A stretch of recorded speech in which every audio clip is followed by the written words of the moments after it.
నమస్తే హైదరాబాదు నగరవాసులని ఆగమాగం చేస్తున్నది. ఉన్నట్టుండిగా పాపం పేదల జీవితాలు బుగ్గిపాలు చేస్తున్నది ఆవేదన వ్యక్తం చేస్తున్నారు. ప్రతి ఒక్క వీడియోకు సంబంధించి మనం ఇటు సోషల్ మీడియాలో చూస్తున్నాం, అలాగే మెయిన్ స్ట్రీమ్ మీడియాలో చూస్తున్నాం. అయినా కూడా హైడ్రా దాడులు ఆగటం లేదంటున్నారు. ఎందుకు దాడులు అంటున్నామంటే బడాబాబులకు సంబంధించి అన్నీ ఇడిచిపెట్టి వీళ్ళని మాత్రం కార్నర్ చేస్తుంది. కనీసం వాళ్ళకున్న నిత్యావసర సరుకులు కావచ్చు, లేదంటే వాళ్ళు వంట పాత్రలు కూడా తీసుకోలేని పరిస్థితిని కల్పిస్తున్నారు. అంటే వీళ్ళకు నిజంగానే లీగల్గా ఎలాంటి అంశాలు వీళ్ళకు ప్లస్ అవుతాయి, ఎలాంటి న్యాయం జరుగుతుందనడానికి మనతో అడ్వకేట్ బాలాగారు అడిగి తెలుసుకుందాం. బాలాగారు నమస్తే అండి. హైడ్రా అనేది చట్టబద్ధతో తెచ్చి ఉంటే అందరు కూడా మంచిగానే ఆమోదించేవాళ్ళు. ఏవేవైతే ఉన్నాయో ఆ భారీ కట్టడాలను వదిలేసి ఈరోజు నిన్న జరిగిన నల్ల చెరువు దగ్గర వాళ్ళు ఆవేదన ఏంటంటే మేము కిరాయికుండి మా వస్తువులతో సహా నాశనం పట్టించారు. ఏదో చిన్న చిన్న టీ కొట్టులు లాంటివి పెట్టుకుంటే కూడా ధ్వంసం చేసిరు. మా కనీసం ఒక వ్యవధి ఇస్తే పోయేది ఏముంది, బడాబాబులకు ఇచ్చినంత వ్యవధి, భారీ కట్టడాలకు ఇచ్చినంత వ్యవధి మాకు ఇవ్వట్లేరు అనేసి వాళ్ళ గోస చూస్తుంటే దొర్లి పడి వాళ్ళ ఏడుపుల ఆవేదన చూస్తుంటే ఎవరికైనా కడుపు తరుక్కుపోయే అంశం ఒకటి. రెండోకి నాణానికి ఒకవైపు అన్నట్టు చెరువులో ఎందుకు కట్టాలి, చెరువులో ఎందుకు కిరాయిలకు ఉండాలనే అంశం ఒకటి. అసలు ఏం తేల్చాలి ఈ హైడ్రా గురించి? అసలు ఇప్పుడు మరి ఇక్కడ దుర్గం చెరువు దగ్గర ఉన్న ఐలాక్స్ ఏంది, నార్బిట్ మాల్ ఏంది, లేకపోతే మనం ఎప్పుడంటున్నా ఆ దుర్గం చెరువులో కట్టిన పిల్లల గురించి ఏంది, ఇవన్నీ పక్కన పెట్టి గగ్గోలు పెడుతున్న వాళ్ళ చెంతకు ఎందుకు పోతారు? అందులో ఎవ్వరు కూడా హైఫై లేరు. అంత సామాన్య మానవులు కూలినాలు చేసుకునే బతుకులు వాళ్ళవి. ఎట్లా చూడవచ్చు మనం ఈ విషయాన్ని? ఒకటి విజయారెడ్డి గారు, ఇక్కడ మనం గమనించాల్సిన విషయం ఏంటంటే సిస్టమ్ ఎప్పుడు ఎవరి కోసం పనిచేస్తుంది అంటే పేదల కోసం ఎప్పుడు పనిచేయదు. సిస్టమ్ పనిచేసేదే విఐపీలు, వివిఐపీలు, ఎంఐపీలు. కొత్తగా గుర్తుపెట్టుకోండి, మీరు ఎంఐపీలు వినలేదు అనుకుంటా. ఎంఐపీలకి ఎంఐపీలు అంటే ఎవరో తెలుసు మీకు? Most important persons, very important persons మీరు వినింటారు. వెరీ ఇంపార్టెంట్ పర్సన్స్ వినింటారు. వెరీ ఇంపార్టెంట్ విఐపీలు, వివిఐపీలు ఒక కామన్ సెగ్మెంట్ అది. కానీ ఎంఐపీలు ఉంటారు, మోస్ట్ ఇంపార్టెంట్ పర్సన్స్ వాళ్ళు. ఈ విఐపీలు, వివిఐపీల కంటే ఎక్కువ ఇంపార్టెన్స్ ఉంటుంది అన్న వాళ్ళకి. అలాంటి వాళ్ళ జోలికి వీళ్ళు వెళ్ళరు. ఎందుకు వెళ్ళారంటే సెట్ బ్యాక్స్ ఉంటాయి వీళ్ళకి. రేపు వీళ్ళు ఎవరికి రిపోర్టింగ్ చేయాలి? కన్సర్న్ XYZ అనే పొలిటీషియన్కి. ఆ XYZ అనే పొలిటీషియన్స్ ఎవరికి కనెక్ట్ ఉంటాడు? విఐపీ, వివిఐపీ, ఎంఐపీలకి. ఈ ముగ్గురు కనెక్షన్స్లో, ఎందుకంటే ఎలక్షన్స్ వచ్చినప్పుడు వాళ్ళు ఫండింగ్ చేస్తారు. ఆ ఫండింగ్ చేసినప్పుడు కూపన్ సిస్టమ్ ఫండింగ్స్ అంటారు దీన్ని పొలిటికల్ పరిభాషలో. ఈ కూపన్ సిస్టమ్ ఏంటంటే, నేను నీకు ఇంత ఫండ్ చేస్తున్నా, గవర్నమెంట్ వచ్చిన తర్వాత నువ్వు నాకు ఎంత ఇస్తావు, ఏ రూపంలో ఇస్తావు, ఏ కాంట్రాక్ట్ రూపంలో ఇస్తావు, ఏ స్కీమ్ రూపంలో ఇస్తావు, ఏ విధంగా ఇస్తావు అనేది ఒక మ్యూచువల్ అండర్స్టాండింగ్స్ ఉంటుంది. అది వీళ్ళు ఫండ్ చేయలేదనుకోండి, వీళ్ళు క్యాంపెయినింగ్ చేసుకోలేరు, పొలిటికల్ పార్టీ రన్ చేసుకోలేరు, ఎలక్షన్స్లో డబ్బులు స్పెండ్ చేయలేరు, ఇవేం చేయలేరు కదా. వాళ్ళకి ఖచ్చితంగా ఇవ్వాల్సిందే. సో వాళ్ళకి ఇవ్వాలంటే ఇప్పుడు ఇదే పద్ధతిలో ఈ డిపార్ట్మెంట్ ఏదైతే ఉందో హైడ్రా కమిషనర్ కావచ్చు, హైడ్రాకి సంబంధించిన ఎవరైనా మెకానిజం ఎవరైనా కావచ్చు, వీళ్ళందరూ అంత ఎత్తున మిగతా వాళ్ళకి ఎందుకు నోటీసులు? ఇప్పుడు దాకా అంత ఎందుకు? బహిరంగంగా ఎక్కడైనా కానీ మేము ఇన్ని చెరువులు ఐడెంటిఫై చేశాము, మేము ఇన్ని చెరువుల్లో ఇన్ని ల్యాండ్స్, అదే లైక్ ప్లాట్స్ కావచ్చు, అపార్ట్మెంట్ కావచ్చు, రెసిడెన్స్ కావచ్చు, దాని మీద ఎక్కడైనా సర్వే చేశారా? దాని మీద ఏమైనా డేటా ఉందా? నేను కొన్ని వీడియోలో చూశాను, హైడ్రాకి సంబంధించిన ఆఫీసర్స్ మాట్లాడడం ఏంటంటే, ఎప్పుడో XYZ స్పీకింగ్ ఆర్డర్స్ ఉన్నాయి, దాని ఎగ్జిక్యూషన్స్ ఎప్పుడో అయిపోయాయి, కాబట్టి no need to give any notice అంటున్నారు. నో, ఒక స్పీకింగ్ ఆర్డర్కి there is a limitations, kindly have to check. ఒక ఆర్డర్కి ఈవెన్ సివిల్ కోర్టు జడ్జ్మెంట్కి కూడా లిమిటేషన్ ఉంది, తెలుసా మీకు? ఒక జడ్జ్మెంట్ వచ్చిందనుకోండి, 12 సంవత్సరాల తర్వాత ఆ జడ్జ్మెంట్ ఎగ్జిక్యూట్ చేయడానికి లేదు. బిఫోర్ దట్ మీరు ఎగ్జిక్యూషన్ వేసుకోవాలి. ఆ స్పీకింగ్ ఆర్డర్ అయిన తర్వాత కూడా మీరు ఇన్ని ఇయర్స్ ఎందుకు సైలెంట్గా ఉన్నారని ఆన్సర్ చేయాలి. దానికి ఒక లిమిటేషన్ ఉంది. ఏ గవర్నమెంట్ ఆర్డర్ అయినా మీరు 6 months లోపల మీరు ఎగ్జిక్యూషన్లోకి తీసుకురాలేదంటే it's a deemed to be suspend. అది దానికి సుప్రీంకోర్టు చాలా జడ్జ్మెంట్స్ ఉన్నాయి. మీరు తర్వాత మళ్ళీ ఆ స్పీకింగ్ ఆర్డర్స్కి మీరు లైవ్ తీసుకురావాలి, మళ్ళీ హైయర్ అథారిటీ దగ్గర పర్మిషన్ తీసుకోవాలి, పర్మిషన్ తీసుకొని నోటీస్ ఇవ్వాలి. అదర్ పార్టీ ఎఫెక్ట్ అవుతున్నాడు కదా ఇంకొకరు ఎవరో, వాళ్ళకి నోటీస్ ఇవ్వాలి. నోటీస్ ఇచ్చి వాళ్ళ ఎక్స్ప్లెనేషన్ తీసుకొని వాళ్ళకి బెస్ట్ ఆపర్చునిటీ ఇవ్వాలి. వనరబుల్ సెక్షన్స్లో ఎవరైతే ఉంటారో, ఈ వనరబుల్ సెక్షన్స్లో ఉన్న వాళ్ళకందరికీ కూడా మీరు హై ప్రియారిటీలో వాళ్ళకు ఆపర్చునిటీస్ ఇవ్వాలి. మీరు తీసుకెళ్ళి బయటపడేయడం కాదు. ఎందుకు బడాబాబుల దగ్గరికి వెళ్ళలేదంటే, వాళ్ళ దగ్గరికి వెళ్ళారనుకోండి, రెండో రోజు వెళ్ళుండ్రు చెప్పచ్చు వాళ్ళు, మేము కాలేజీలో అయితే టచ్ చేయం, కొన్ని ఇన్స్టిట్యూషన్స్ అయితే మేము టచ్ చేయం. What the make difference? Of course college అంటే టచ్ చేయరు, వాళ్ళకి నోటీసులు ఇచ్చి హాస్పిటల్ కూడా టచ్ చేశారు కదా. దట్స్ వాట్ నేను అదే అంటున్నా. కాలేజ్లో హాస్పిటల్ అవన్నీ మీరు చేయను అన్నారు, దానికి ఒక టైం పీరియడ్ ఇస్తున్నా అన్నారు, టైం పీరియడ్ ఇచ్చారు, వెరీ వెల్, బాగుంది. స్కూల్స్ హాస్పిటల్స్ కంటే మోర్ ఇంపార్టెంట్ కదా డొమెస్టిక్ లైఫ్. స్కూల్స్ ఇంపార్టెంట్, స్కూల్స్కి హాస్పిటల్స్తో పాటు పోల్చుకున్నప్పుడు డొమెస్టిక్ లైఫ్ ఇంపార్టెన్స్ కాదా? వాళ్ళ జీవనం ఇంపార్టెంట్ కాదా? వాళ్ళ బతుకు ఇంపార్టెంట్ కాదా? వాళ్ళ లైవ్లీవుడ్ ఇంపార్టెంట్ కాదా? మనము సుప్రీంకోర్టు, ట్రయల్ కోర్టు నుంచి సుప్రీంకోర్టు వరకు ప్రతి చోట గవర్నమెంటు, పార్లమెంటు, లేకపోతే మన డెమోక్రసీ నచ్చేది దేని మీద? పీపుల్ లైవ్లీవుడ్ మీద. ఏం మాట్లాడతాం మనము క్యాంపెయినింగ్ అప్పుడు? మీ బతుకుల్ని బాగు చేస్తాం, మీ భవిష్యత్తుని బాగా చేస్తాం, మీకు తినడానికి తిండనిస్తాం, ఉండడానికి ఇల్లు ఇస్తాం, కట్టుకోవడానికి బట్టనిస్తాం, పని చేసుకోవడానికి ఉద్యోగాన్ని ఇప్పిస్తాం. ఇది కదా మనం చెప్తున్నాము. What is that? That's a minimum essential needs. ఈ మినిమం ఎసెన్షియల్ నీడ్స్ ఎవరికి ఉంటాయి? ఒక డొమెస్టిక్ లైఫ్ వాళ్ళకు ఉంటాయి. బ్యూరోక్రసీ అంటే ఎవరు?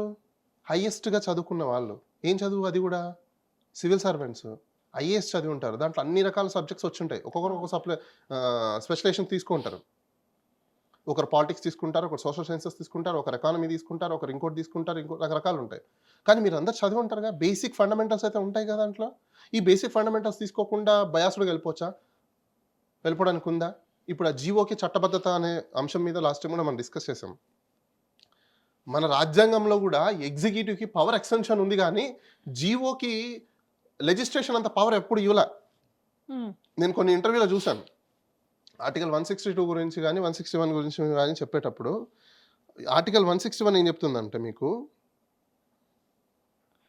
కాన్స్టిట్యూషనల్లో ఎగ్జిక్యూటివ్ పవర్ స్టేట్కి ఎలా అప్లై అవుతుంది ఆర్టికల్ 161 చెప్పేది. అంటే ఒక గవర్నమెంట్ తీసుకున్న డెసిషన్ను, ఆ డెసిషన్ జీవో అనేది, ఒక గవర్నమెంట్ ఆర్డర్ అనేది స్టేట్ వైడ్ దాన్ని అప్లై చేస్తారు. That's extension of power. అది అంతే.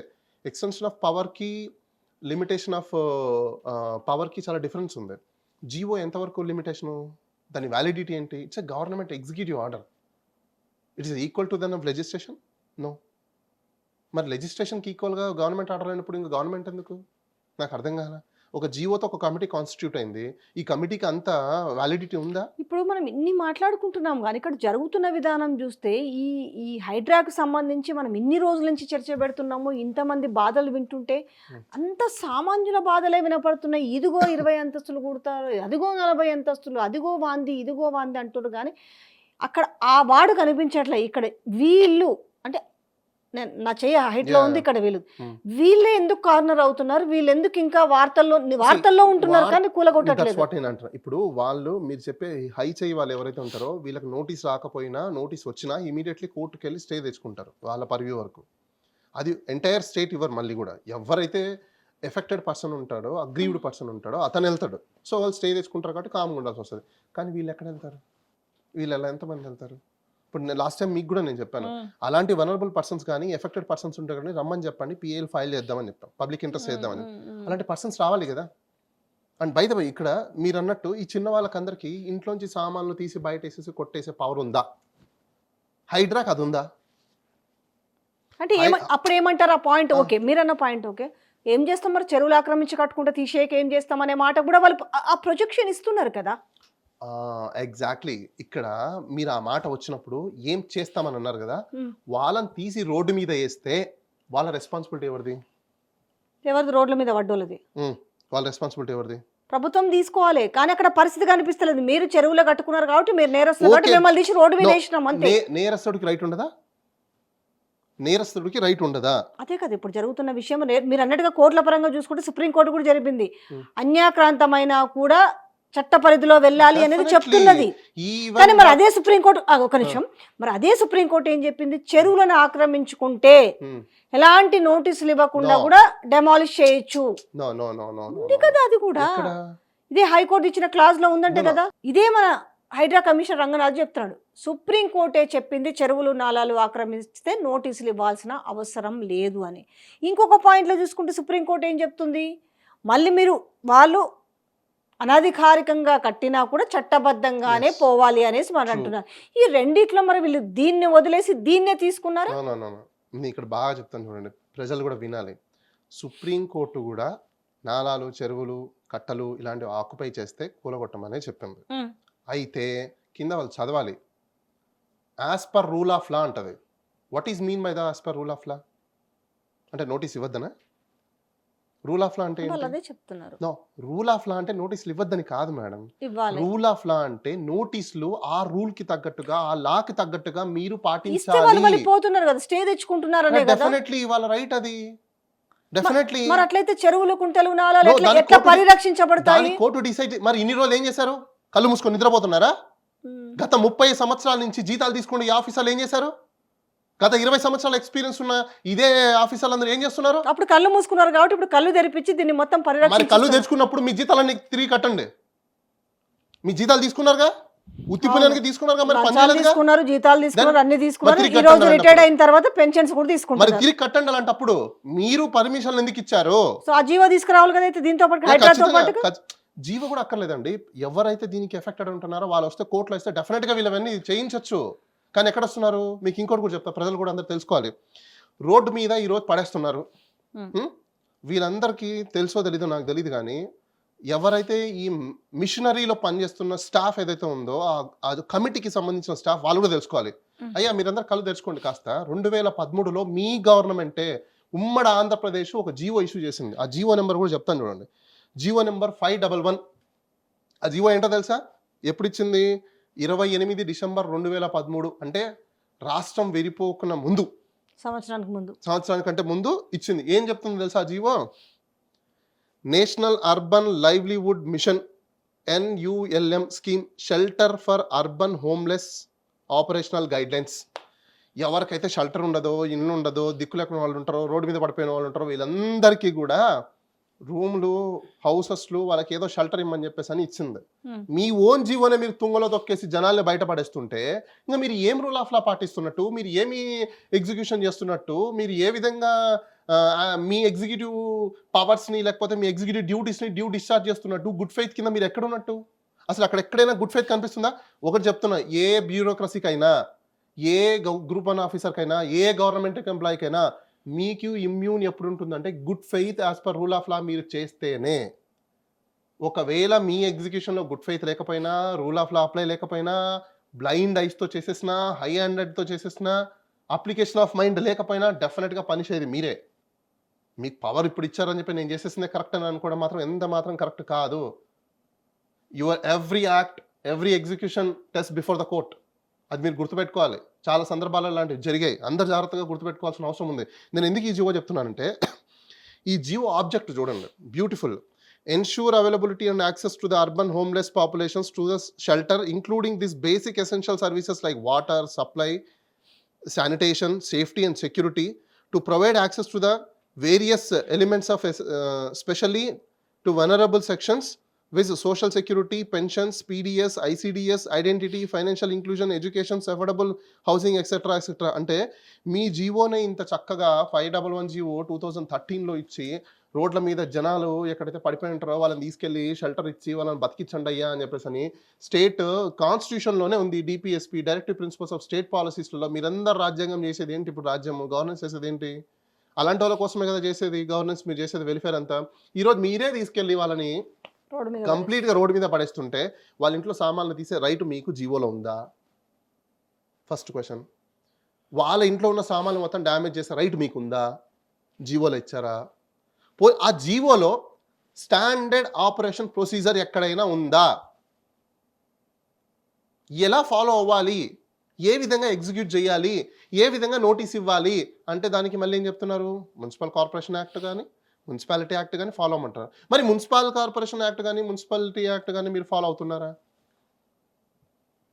వాళ్ళు నోటీస్ ఇచ్చిన తర్వాత వాళ్ళకి మీరు ఎక్స్ప్లెనేషన్ కాల్ ఫర్ చేయాలి. వాళ్ళు మీకు ఎక్స్ప్లెనేషన్ ఇస్తారు. ఎక్స్ప్లెనేషన్ ఇచ్చిన తర్వాత మళ్ళీ మీరు దాని మీద స్పీకింగ్ ఆర్డర్ ఇవ్వాలి. స్పీకింగ్ ఆర్డర్ వెళ్ళిన తర్వాత మళ్ళీ వాళ్ళు అప్పీల్కి వెళ్తారు. మీ నెక్స్ట్ అప్పీలెంట్ దగ్గరికి వెళ్తారు, గవర్నమెంట్ వరకు వెళ్తారు. మరి అంత ఆపర్చునిటీ మీరు ఇచ్చారా? మరి ఏం చేస్తూ కూర్చున్నారు ఇన్ని రోజుల నుంచి? అలాంటి ఒక స్పీకింగ్ ఆర్డర్ ఇచ్చేసి మీ వరకు మీరు స్పీకింగ్ ఆర్డర్ ఇచ్చేసి మేము బ్యాగ్లో పెట్టుకున్నాం, మా డెస్క్లో పెట్టుకున్నాం, వాళ్ళకు కమ్యూనికేట్ చేయలేదు, మేమేదో సంతకం. మొన్న ఒక కేసు చూసాను నేను. దౌర్భాగ్యం ఏంటంటే వాళ్ళు ఎవరో పేరు రాసేస్తారు, వీళ్ళే పేరు రాసేసి సన్ అని రాసేస్తాడు. వాడికి ఆ కొడుకే లేడంట యాక్చువల్గా. ఘోరం. మళ్ళీ నోటీస్ సర్వ్ చేశారు, ఉమ్. సన్ అని రాశారు. ఆయన మొత్తుకుంటాడు, నాకు సన్లే లేరు బాబు, నాకు కొడుకు నాకు కూతుర్లు ఉన్నారు. ఇక గుడికే నోటీసులు ఇస్తే గుడి దేవతకే ఇచ్చిరు కదా, అదెంత దౌర్భాగ్యం. 2 పోచమ్మ తల్లని గుడికే ఇచ్చిరు అని అంటే దానికి ఏం ఇవ్వచ్చు, చెప్తారు? తప్పేముంది. గుడి అంటే ఇప్పుడు పోచమ్మ తల్లికి సంబంధించి ఎవరో ఒకరు ట్రస్టీసో లేకపోతే దానికి ఇవ్వాలి, అట్లా అప్పుడు ఇవ్వాలి, ట్రస్టీస్కి ఇవ్వాలి కదా. no, ఆ పేరు మీద యాక్టింగ్ పర్సన్ ఎవరైతే ఉంటే వాళ్ళు తీసుకుంటారు, రిప్రజెంటేటివ్లు తీసుకుంటారు. ఒకవేళ అలా ఆక్యుపై చేసి, ఇప్పుడు ఒకటి మేడం, గుడి చారిత్రాత్మకంగా వచ్చిన గుళ్ళు అయితే ఫైన్, వెరీ వెల్. దాంట్లో ఎందుకంటే జియాలజికల్ డిపార్ట్మెంట్ వాళ్ళలో ఉంటాయి కాబట్టి అలాంటి గుళ్ళు ఫైన్, ఓకే. కానీ రాత్రి గుళ్ళు పుట్టేసి కట్టేసి కబ్జాలు చేసేస్తే అది ఎలా అది ఊరుకుంటారు? కాకుండా జనరల్ నేను చూసింది 60 సంవత్సరాల నుంచి ఆ గుడి అక్కడ ఉంది. వాళ్ళు అదే మన ఉమ్. బోయించెరు ఉంది నేను అదే కదా. అంటాను, అలాంటి గుడులకి ఇప్పుడు లాంగ్ లెంత్, ఇప్పుడు 30 years దాటిపోతే, సుప్రీంకోర్టే చెప్తాం చాలా సందర్భాల్లో, 30 years దాటిపోయిన వాటికి దేనికైనా కూడా కంపల్సరీగా వెళ్ళి గవర్నమెంట్ లిమిటేషన్ అయిపోతుంది అక్కడ, లిమిటేషన్ యాక్ట్ ప్రకారం. మీరు ఖచ్చితంగా సివిల్ కోర్టుకి వెళ్ళాలి. సివిల్ కోర్టుకి వెళ్ళి ఫస్ట్ మీ రైట్ని ప్రూవ్ చేసుకోవాలి. గవర్నమెంట్ ఏమనుకుంటుంది, నాకు పవర్ ఉంది కదా, నేనేమని నో, ఎలా పవర్ వస్తుందా మీకు, నాకు అర్థం కదా. లిమిటేషన్ నాకు చదవండి కావాలంటే. ప్రైవేట్ వాళ్ళకి ఎంత టైం ఉంది, గవర్నమెంట్కి ఎంత టైం ఉంటుంది, లిమిటేషన్స్ చూసుకోండి. లిమిటేషన్స్ చూసుకోకుండా కళ్ళు నిద్రపోయాము, ఆ గవర్నమెంట్ చేయలేదు కాబట్టి ఇప్పుడు మేము చేస్తాం మేల్కొనంటే, మీకైనా అదే బుక్ ఉంటుంది, వాళ్ళకైనా అదే బుక్ ఉంటుంది. ఎవరికి లిమిటేషన్స్ అయితే మారవు. కానీ ఇవాళ నిజంగా చెప్పాలంటే సరే ఓకే, హైడ్రా తెచ్చింది, చెరువులు కుంటలు నాలలో పరిరక్షణ కోసం అయితే ప్రాబ్లం లేదు. కానీ ఇవాళ ఆ పరిరక్షణ కంటే కూడా కొంచెము సైడ్ ట్రాక్ పట్టినట్టుగా ఇవన్నీ ఇంత పెద్దగా కనిపిస్తుంటే వీటిని వదిలేసి ఎంతసేపు ఆ చిన్న చిన్న వాళ్ళ మీద పడడమే ఈరోజు చూస్తుంటే కొంచెం ఇబ్బందికరంగా అనిపిస్తున్న విషయాలు మనకు కనపడుతున్నాయి. ఈ పెద్ద వాడి జోలి సేమ్ అంతే, వాడి జోలికి వారు వీళ్ళకి మాత్రం పోతారు. అన్నీ తెలిసి కూడా ఏమీ చేయలేకుండా గుడ్డి వాళ్ళైపోతున్న పరిస్థితి కనపడుతుంది ఇప్పుడు. డ్యామేజెస్ క్లెయిమ్ చేయాలి, నేను అదే అంటున్నాను మీకు. గవర్నమెంట్ ఒకవేళ అతను ఎన్క్రోచ్ అయినప్పటికీ కూడా మీ ఆప్షన్స్లో మీరు సైలెంట్గా ఉండి, మీరు పర్మిషన్స్ ఇచ్చి, మీరు దానికి బాధ్యత వహించినప్పుడు కంప్లీట్గా ఖచ్చితంగా గవర్నమెంట్ కంపెన్సేషన్ పే చేయాలి. ఇప్పుడు అదేంటి అక్వైర్ చేయడము, మీకు ల్యాండ్ ఏంటి, ఇప్పుడు చెరువుల్ని వీళ్ళు మళ్ళీ పునరుద్ధరించాలంటే ల్యాండ్ అక్వైర్ చేసినట్టే. చెరువులు తీసుకొని కట్టుకున్నప్పుడు మీకు ఎందుకు ఇవ్వాలి? మీరు కదా పర్మిషన్స్ ఇచ్చింది. ఆ రోజు ఏమైపోయింది మీకు, మీకు తెలియదా? ఎవరు పర్మిషన్ ఇచ్చినా తీసుకురావా ఆఫీసర్ని అని సస్పెండ్ చేసావా? ఎందుకు చేయలే? సరే ఇల్లీగలే కాదనట్లేదు, నేను డాక్యుమెంట్ ఇల్లీగల్ సబ్మిట్ చేశాను అనుకోండి, సపోజ్ ఎక్స్ అనే అంటే పర్సన్. ఒకటి ఇప్పుడు కట్టుకొని ఉన్నారు, కట్టుకొని ఉన్న తర్వాత వాళ్ళకు కాలక్రమేణా వాళ్ళు ట్యాక్స్ పే చేస్తున్నారు, వాటర్ బిల్ కడుతున్నారు, కరెంట్ బిల్ కడుతున్నారు. సో వాళ్ళకి రైట్స్ ఉంటాయి, రైట్స్ వచ్చేస్తాయి, బై డిఫాల్ట్ రైట్స్ వచ్చేసినట్టే. అక్కడ గవర్నమెంట్ అంటే నిజంగా అయితే అవే ఇయ్యకూడదు వీళ్ళకి మరి అంటే అట్లా. Yes exactly. ఒక గవర్నమెంట్ ఎప్పుడైతే కాలనీ స్ట్రక్చర్ని డిజైన్ చేస్తుందో దెర్ ఇన్స్ మ్యాటర్, నువ్వు అడ్మిటెడ్ అక్కడ. నాకు తెలియదు, మాకు సంబంధం లేదు, మేము ఇవ్వలేదు అనడానికి లేదు. రోడ్లు ఎవరు వేశారు? గవర్నమెంట్ ఎవరు వేశారు?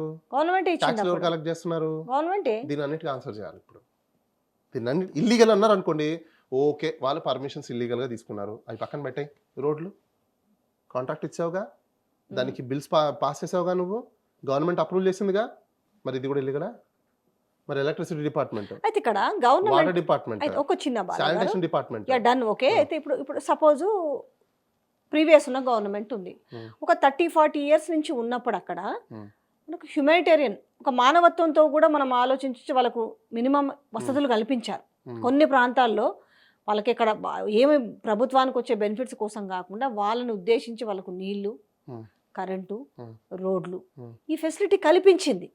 ఈ ఫెసిలిటీ కల్పించిన తర్వాత నెక్స్ట్ ప్రభుత్వం వచ్చేసరికి అట్లెట్లా కుదురుతుందని టార్గెట్ చేసుకుంటూ పోతుంటే వీళ్ళ మధ్యలో ఇప్పుడు వీళ్ళు భలే వాళ్ళ కాదండి. ఇప్పుడు ఒక గవర్నమెంట్ ఇనిషియేషన్ తీసుకొని వాళ్ళకి సమ్ వెల్ఫేర్స్ కింద డ్యూ డెలిజెన్స్ చేసి, డ్యూ ప్రాసెస్ చేసి, డ్యూ ఎగ్జిక్యూషన్స్ చేసేటప్పుడు వాళ్ళన్ని అబ్జర్వేషన్స్ చేస్తారు. దానికి ఆబ్జెక్ట్స్, ఒక జీవో, ఇప్పుడు ఒక పర్మిషన్స్ ఇచ్చారు, దానికి కొన్ని ఆబ్జెక్ట్స్ రాయాలి, వీళ్ళు ఎందుకు ఇస్తున్నాం, రీజనింగ్స్ రాయాలి, రీజన్ ఆఫ్ ఎగ్జిక్యూషన్స్ రాయాలి. రాసి ఇచ్చారు అనుకోండి, సపోజ్ ఒక గవర్నమెంట్ గుడ్ ఫెయిత్ తో చేస్తే పని, అది డెఫినెట్ గా మళ్ళీ నువ్వు నెక్స్ట్ గవర్నమెంట్ వచ్చాక నువ్వు ఎగ్జామిన్ చేయడానికి లేదు. నువ్వేం చేయాలి, అసలు నిజంగా ఈ హైదరాబాద్ అర్బన్ సిటీలో చెరువులు కుంటలు మళ్ళీ పునరుద్ధరించడానికి ఉన్న స్కోప్స్ ఏంటి, వాటర్ ఫ్లోస్ ఎక్కడి నుంచి ఎక్కడికి ఎక్సెస్ వస్తున్నాయి, అసలు కనెక్టివిటీ ఎలా ఉంది, శానిటేషన్ ఏంటి, బ్లూ ప్రింట్ తీసుకోవాలి, వాటర్ ఎలా ఫ్లో అవ్వాలి, ఎక్కడి నుంచి ఎక్సెస్ వాటర్ వస్తుంది, ఇన్ని సంవత్సరాలు వాటర్ ఇక్కడ ఫ్లడ్స్ వస్తున్నప్పుడు వాటర్ ఎక్కడి నుంచి వస్తుంది, ఇన్ ఎక్కడ అవుట్ ఎక్కడ అని సరిగ్గా చూసుకోలేకపోతున్నారా మీరు? చెరువుల్లో హోల్డ్ చేస్తారు వాటర్, ఓకే వెరీ వెల్, బాగుంది. ఇప్పుడు పంటలు పండాయా? ఇక్కడ ఉన్నాయా కల్టివేషన్స్ ఏమన్నా? లేదు. దెన్ చెరువులోనే ఉంటాయి. మరి దేనికి ఆ వాటర్? లేదు కానీ కాకపోతే ఇప్పుడు ఇప్పుడు మీరు అన్న బోర్బండ ఫ్లడ్స్ నాకు ఒకటి చెప్పండి, బోర్బండకు సంబంధించిన ఏరియా ఉందండి, అక్కడ చెరువు ఉంది, ఆ చెరువు దేనికి ఇప్పుడు? జస్ట్ ఈ వరద నీళ్ళు రావడానికి చెరువులు ఇప్పుడు ఆ వరద నీళ్ళు పరిరక్షించుకోవాలి ఇక్కడికి వచ్చి స్టోరేజ్ అయిపోతే ఏమవుతుందండి? ఎక్సెస్ అయిపోతే మొత్తం పోయినట్టే కదా. పోతుంది. నువ్వు వాటిని రూటింగ్ కదా చేయాలి. రూటింగ్ ఎక్కడికి చేయాలి? అవుట్ ఆఫ్ సిటీ రూటింగ్ చేయాలి. అది కదా నువ్వు చేయాల్సింది. ఇప్పుడు నువ్వు ఆడ తీసుకొచ్చి వాటర్ పెడతావు, ఓకే ఇల్లు మొత్తం కొట్టేసావు, చెరువు పెద్దది అయిపోయింది, దానికంటే ఎక్కువ ఫ్లో వస్తే బయటకు వస్తాయి. బయటకు వస్తే మళ్ళీ ఫ్లడ్సే కదా. సిటీ కానీ ముందైతే పరిరక్షించుకొని ముందు వాటర్ ముందైతే వరదల్ని నేను అక్కడికే వస్తున్నా. ఇన్ని సంవత్సరాల తర్వాత మీకు తెలిసాక మీరు డ్యూ ఎగ్జామినేషన్స్, మీ దగ్గర అప్లికేషన్ ఆఫ్ మైండ్ లేదు ఇక్కడ. నేను అదే చెప్తున్నాను మీకు, డ్యూ ఎగ్జామినేషన్స్ కానీ అప్లికేషన్ ఆఫ్ మైండ్ కానీ లేదు. ఎందుకు లేదు అంటే సిటీ న్యాచురల్ ఎక్స్పాన్షన్ అయిపోయింది. ఈ రోజు ఆ వాటర్ స్టోరేజ్ చేయడం వల్ల what is the use of it? ఇది వరకు చెరువులు ఎందుకు కావాలి మనకు? కల్టివేషన్ చేయడానికి కావాలి, వాటర్ స్టోరేజ్ గురించి కావాలి, అవునా? పోనీ ఇప్పుడు కూలగొడుతున్న చెరువులు ఏమైనా వాటర్ యూటిలైజేషన్ ఉందా? డ్రింకింగ్ వాటర్కి కానీ ఉందా? లేదు. దెన్ అప్పుడు ఎలా దాన్ని ఏం చేయాలి? నీళ్ళు ఎక్కడ పోవాలనేది కదా క్వశ్చన్. దాన్ని రూటింగ్ చేయాలి మీరు. ఎట్లా రూటింగ్ చేయాలంటే ఇప్పుడు ఇక్కడికి నీళ్ళు ఎక్సెస్ వస్తున్నాయా? ఇప్పుడు ఇవి ఎక్సెస్ అయిపోతే ఏమైపోతాయి? నీళ్ళు ఎటుపోతాయి? ఫ్లో అయిపోతాయి కదా.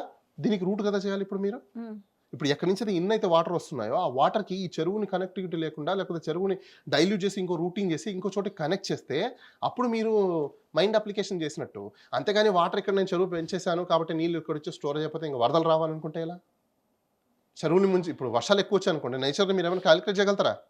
లేదు కదా. ఇది న్యాచురల్ సిటీ. ఈరోజు న్యాచురల్ ఎక్స్పెన్షన్ అయిపోయింది, ఎవరైనా చేయలేము. 40 years దాటిపోయింది. మీకు ఒకటి వాటర్ బాడీస్ డ్రింకింగ్ వాటర్కి సంబంధించింది అయితే ఎస్ మీరు అన్నట్టు ఖచ్చితంగా మనం చేసుకోవచ్చు. లేదు యూటిలైజేషన్ వాటర్ అనుకోండి, అగ్రికల్చర్ యూటిలైజేషన్ పర్పస్ ఉందనుకోండి, ఎస్ మీరు అన్నట్టు చేసుకోవచ్చు. సుప్రీంకోర్టు చాలా సందర్భాల్లో చెప్పింది, చాలా కేస్ లాస్ ఉన్నాయి. వాటర్ బాడీస్ని కూడా అన్యూటిలైజ్డ్ వాటర్ బాడీస్ ఏమైనా ఉంటే అలాంటివి కన్వర్ట్ చేయమనింది, పర్పస్ లేకపోతే. నాలా కన్వర్షన్స్ చేస్తారు జనరల్. ఇప్పుడు అగ్రికల్చర్ ల్యాండ్స్ కానీ లేకపోతే వాటర్ బాడీస్ కానీ జనరల్ చేస్తుంటారు. ఎందుకు నాన్ అగ్రికల్చర్ పర్పస్ ఉన్నవి కానీ అలానే నాన్ యూటిలైజేషన్స్ ఉన్నవి మీరు కన్వర్ట్ చేయాలి. ఎలా కన్వర్ట్ చేయాలి? దానికి సంబంధించిన డిపార్ట్మెంట్ వాళ్ళు, ఇరిగేషన్ వాళ్ళు కావచ్చు, వాటర్ బాడీస్కి సంబంధించిన వాళ్ళు కావచ్చు, రెవెన్యూ వాళ్ళు కావచ్చు, పంచాయతీ కావచ్చు, ఇవన్నీ కూర్చొని మీరు జాబ్ చేసే విధంగా. సరేనండి, ఇంత డెప్త్ సబ్జెక్ట్ ఉంది, మీరు చెప్తుంటే అన్ని కూడా వాస్తవమే కదా, ఇలా ఎందుకు చేయకూడదు అనిపిస్తుంది. కానీ ఇప్పుడు జరుగుతున్న విధానం చూస్తుంటే ఈ హైడ్రా దూకుడికి కళ్ళం ఎట్లా అనేది, ఈ హైడ్రా దూకుడు పోనీ పెద్ద పెద్ద బంగళాల మీదకి పోకుండా, నీళ్ళల్లో ఉన్న బంగళాల మీదకి పోయి సావకుండా ఇలా సామాన్యుల గుండెల్లో గుణపం దించుతుంది కదా. దీనికి ఏం చేయాలి? దీనికి హైకోర్టులో పిఏలు ఫైల్ చేసి క్వశ్చన్ చేయాలి. మీరు వీళ్ళకి ఎందుకు చేశారు, వీళ్ళకి ఎందుకు చేయలేదు?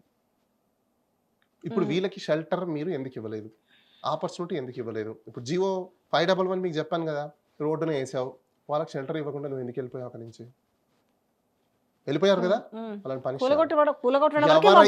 రోడ్డు మీద వేసేసి వెళ్ళిపోయారో వాళ్ళందరి మీద ప్రాసిక్యూషన్ చేయాలి. తెలుసా మీకు? జియో వైలేట్ చేశారు మీరు. ఇప్పుడు నీ ఒక జియో నువ్వు ఎగ్జిక్యూట్ చేసావు, బాగుంది, మరి ఈ జియో, ఏ జియోకి ఫస్ట్ ఇంపార్టెన్స్ ఉంటుంది? కొత్తగా వచ్చిన జియో కాదు, పాత జియో నువ్వు సస్పెండ్ చేయలేదు. ఆ జియోని ఇంకా, ఆ జియో ఇంకా లైవ్ లో 511 2013. ఆ జివో ముందు వచ్చిన జివోని ఇంప్లిమెంటేషన్స్ లేకుండా నువ్వు ఆల్ ఆఫ్ సడన్ గా ఈ రోజు జివోని నేను ఇంప్లిమెంట్ చేస్తున్నప్పుడు మరి ఈ జివో ఎందుకు తొంగలో తొక్కావు? మరి ఇది డిజోబీడియన్స్ కాదా? అంటే దాని ఉద్దేశం ఏంటంటే ఆల్రెడీ నిరాశ్రులై ఉన్న వాళ్ళకి మీరు ఏదో ఒక ఎగ్జాంపుల్, ఇప్పుడు మీరు కొట్టేసి వాళ్ళని బయటేస్తే వాళ్ళని ఏమంటారు? అంటే వాళ్ళు అనాధికారికంగా ఎన్ని రోజులు ఉన్నారు కదా. ఒకటి మేడం, ఇప్పుడు వాళ్ళు బయటపడ్డారు అనాధికారంగానే, రైటా? వాళ్ళకి ఇప్పుడు షెల్టర్ లేదు, రైటా? వాళ్ళని ఏమంటారు? నిరాశ్రులే అంటారు. మరి వాళ్ళని ఏం చేయాలి? షెల్టర్ ఇవ్వాలా? ఇచ్చారా? ఇవ్వలే. ఎందుకు ఇవ్వలేదు? మాకు సంబంధం లేదన్నట్టుగా బిహేవ్ చేస్తున్నారు. మరి గవర్నమెంట్ సంబంధమే కదా మేడం జీవో అది. ఎవరితో సరే మీకు సంబంధం లేదని పోనీ చెప్పండి, ఆ జీవో సంబంధం లేదని చెప్పేసి. ఎవరి జీవో ఇప్పుడు దాకా నాకు తెలిసి ఇప్పుడు 2013 అంటే తెలంగాణకు రాకముందు ఉన్న జీవో కాబట్టి మర్చిపోయి ఉంటారు. అంటే మీకు గుర్తున్న జీవోలు మాత్రమే పనిచేస్తారు. ఉంటుందా 2013 ఉన్న జీవో వీళ్ళకి గుర్తుందంటారా? గుర్తుండకూడదు మేడం, దానికి సపరేట్ గా ఒక సిస్టమే ఉంటది హోమ్లెస్ వాళ్ళకి. ఇప్పుడు ఉమెన్ ఉన్నారు చాలా మంది. సరే, ఫైనల్ గా ఇది ఏ దశకు చేరే అవకాశం ఉందంటారు? ఇప్పుడైతే గగ్గోలు పెడుతున్నారు పాపం జనాలు. ఒకటి, జనాలు ఎంత గగ్గోలు పెట్టుకున్నా నేను ఒకటే చెప్పగలుగుతాను, గవర్నమెంట్ అలానే సిటిజన్స్ ఇద్దరికి ఈక్వల్ రైట్ ఉంటుంది. కోర్ట్ అనేది ఒక ఇండిపెండెంట్ బాడీ, గవర్నమెంట్‌నైనా కూడా పనిష్ చేస్తది. పబ్లిక్ తప్పు చేసినా కూడా పనిష్ చేస్తది. మీరు మీ యొక్క గ్రీవెన్సెస్ ఏవైతే ఉన్నాయో, మీ యొక్క గ్రీవెన్సెస్‌ని మీరు వెంటిలేట్ చేయాల్సింది కోర్ట్ ముందర. వాళ్ళ ముందర మీరు ఏమి వాగినా వాళ్ళు పట్టించుకోరు. కాబట్టి దయచేసి మీరందరూ ఒకటి గమనించండి ప్రతి ఒక్కరు గూడా. విజయారెడ్డి గారు కింద కామెంట్ వస్తే మీకు డెఫినిట్‌గా రిప్లై ఇస్తారు. మీరందరూ ఎవరెవరైతే చెరువులకి నియర్ బై ఉన్నారో, లేకపోతే కుంటలకి నియర్ బై ఉన్నారో, హైదరాబాద్‌కి సంబంధించిన ఎక్కడెక్కడైతే విల్లాలు మీ నియర్‌లో చెరువు ఉంది అని మీకు అనిపిస్తే ఖచ్చితంగా ఆవిడని అప్రోచ్ అవ్వండి. ఆవిడ మీకు హెల్ప్ చేస్తారు. లేదంటే మాత్రం మీ నోటీస్ రాకుండానే మళ్ళీ మీకు కొలగొట్టడం మాత్రం ఖాయం. వాళ్ళెప్పుడు వాళ్ళు వినరు. సో, కాబట్టి మీరందరూ చేయాల్సిన ఫస్ట్ పనేందంటే, మీ దగ్గర చెరువు ఉంది, దానికి దగ్గరలో మీరు ఉన్నారు అని అనిపిస్తే మాత్రం ఇమ్మీడియేట్‌గా మీరు కోర్ట్‌కెళ్ళి స్టేలు తెచ్చుకోండి. కానీ మొత్తానికైతే పాపం సరే నేను మళ్ళా బడాబాబులకు వాళ్ళు బాగానే ఉన్నప్పటికి కూడా వీళ్ళు మాత్రం భయాందోళనలో బతుకుతున్నారు. మా పరిస్థితి ఏంది, రాత్రి ఏమవుతుందో పగలు ఏమవుతుందో అన్నట్టుగా. మీరు చెప్పింది కూడా మంచిగా ఉంది ఆలోచన. నిజంగా అవగాహన ఉన్న మీరు ఒక వాళ్ళు ఈమెయిల్ ఐడీ ఇవ్వండి కింద. డెఫినెట్గా అవగాహన ఉన్న వాళ్ళు నేను డిస్క్రిప్షన్లో ఇస్తాను. డిస్క్రిప్షన్‌లో అవగాహన ఇవ్వండి. ఉన్న వాళ్ళు ఖచ్చితంగా ఇది చేయండి, దానికి సొల్యూషన్ వెతుకుదాం. ఎందుకంటే పాపం మామూలు ప్రజానికం రోడ్డు మీద పడకూడదు కదా అనేది. ఎందుకంటే నిరాశలు అయిన తర్వాత వాళ్ళకు కూడు గుడ్డ నీరు ఇవన్నీ బేసిక్ నీడ్స్ ఇవి. అవన్నీ కూడా ప్రభుత్వమే ప్రొవైడ్ చేయాల్సింది, ప్రభుత్వమే జీవోనే తీసుకుంటుంది. ఉందండి ఇక్కడ. ఇవి ఇస్తాము అని చెప్పి హామీలు ఇచ్చేసి దాని మీద ఇచ్చేసింది. జీవోలు కూడా రిలీజ్ చేసి దాన్నే తుంగలో తొక్కుతున్న వైవిధ్యం కనిపిస్తుంది.